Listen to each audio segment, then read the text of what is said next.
good, people? It's your boy the Kryptonian saying, bringing you a review for One Piece chapter 171.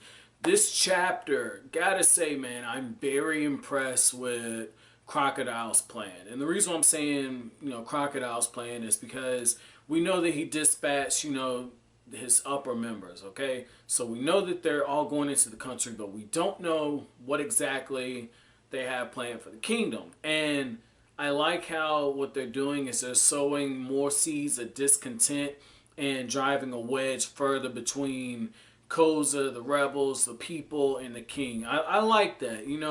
The 48 Laws of Power talks about discovering each man's thumb screw. And for somebody like Vivi's father, okay, he cares about his kingdom and he cares about his people.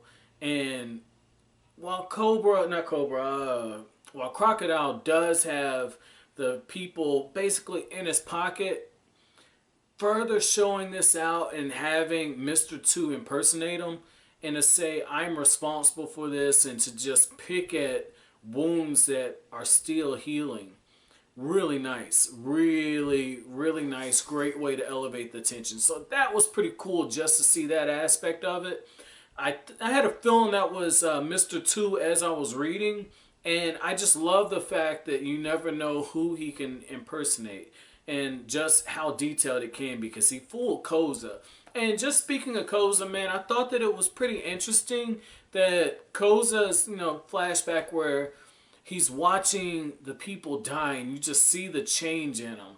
That was good. That was really good. I like how when you just, and this is me making this parallel comparison. Like, I know Vivi and Koza, at least right now, there's no reason to kind of put them on the same kind of trajectory in terms of charting out their character growth and development. But I like how Vivi went to one side of extremes in order to do what she feels is right. Whereas with Koza didn't do it necessarily out of a need like Vivi. With Koza, it came from pain. It came from seeing firsthand the suffering. Vivi was aware of it, and she was aware of what was really going on. So you have to respect Vivi's decision to infiltrate Baroque Works and to try and get information from them from the inside and see if that can help save her kingdom. You can respect that, but I really respect Koza more because, I don't know, maybe it's just the fact that he felt the pain and he saw it firsthand, and instead of buckling under it, he just rose above it. That was really cool. I'm really loving Koza's character in just this short time period when he's been introduced. And I like how once again he's able to stand in front of the king, only this time as a man. And when the king tells him, you haven't changed, I like how he says, I can fight. And at first, when I first read it, I said, man, that's so fucking fucked up. But this is a battle shonen. I'll just go with it. And One Piece is more of adventure, everything. You can't really box it in. But most people put this as a battle shonen. So that's why I kind of use that. So at first, I was like, oh, God. Oda, the fuck are you doing? But then I went back and I paid closer attention to the panels. And I just really found myself going back to it saying, Koza, that's his way of saying, you have to acknowledge me as a man now. I was a boy when I was before you last. I'm in front of you as a grown-ass man now.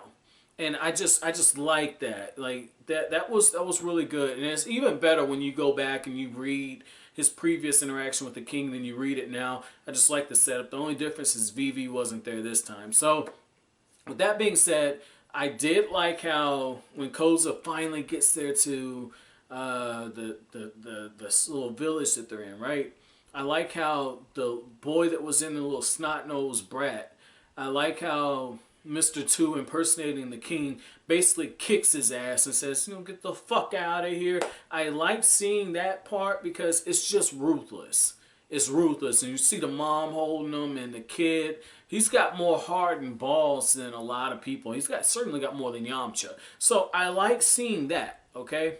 I like seeing that, and I like how Koza, he's coming forward, and, part of the reason for it is he did tell the kid when he tried to join, like, you're not ready for this type of fight, and the fact that you're not scared tells me you're not ready for this. And I think Koza got shot, man. I know he got shot, but I don't think it was the eye. I think he might have got grazed or something. Because there's no fucking way he gets shot in the eye and lives. Like, no fucking way. I'm calling bullshit if that's the case. But I like how he did end up taking a bullet, so that was cool. Pell is out staking out the enemy's base, so it looks like Pell's getting ready to show back up. Which, I don't know how I feel about that, because I think it's pretty damn clear that Miss All Sunday finished him off. I know he's still alive, but he should be out of commission for a while, so I don't know if some time passed between this. I'm thinking it did, because the king was gone from his bedchambers for a few minutes, so I'm guessing a good amount of time passed. But overall, this was a pretty good chapter. Once again, it's a setup chapter, but the flashbacks that are in this just really added to it. And I really feel like Koza is the real star of this chapter. And my chapter question for you guys is going to be, if you were in Koza's position, okay, and you're watching the same things that he's seeing and experiencing them, what direction would you take and why? But as always, if you like anything I had to say, make sure you hit that like button, comment, rate, subscribe, and share. I'll greatly appreciate it. Thanks for watching. Have an awesome day.